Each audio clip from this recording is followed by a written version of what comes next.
Hi, I'm here to share insights on things that I found meaningful, and my wish is that you do too.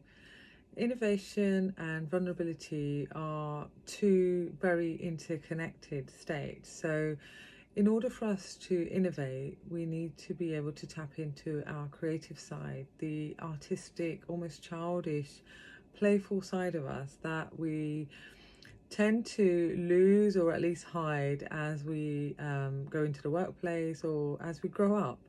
But actually, what if growing up wasn't the answer? What if holding that childlike curiosity is the key for us to innovate and be more creative and add more value in the world?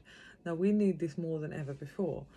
But in order for us to share that, especially in our very structured, measured corporate world environment, we need to be able to cultivate space for us to be more vulnerable, because actually sharing our creativity is allowing ourselves to be vulnerable. Because what if what we share is rejected? That's going to put us in a position of vulnerability.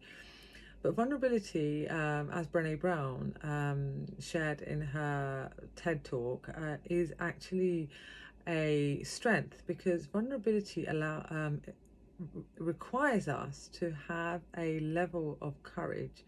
So, if we have the guts and the courage to share our ideas and we are being vulnerable, then this is a strength we're tapping into. And what's been found is that the people that think vulnerability is courage and almost beautiful are the people that believe that who they are at their core is enough. And people that despise vulnerability and think it's a weakness, and this is authentic vulnerability. This is not talking about crying in front of everyone just for the sake of crying to look vulnerable. This is actually sharing what we feel in our heart, sharing our opinions, and knowing that we might be wrong, but for a greater good, if we're going to move forward, then we must share what we feel.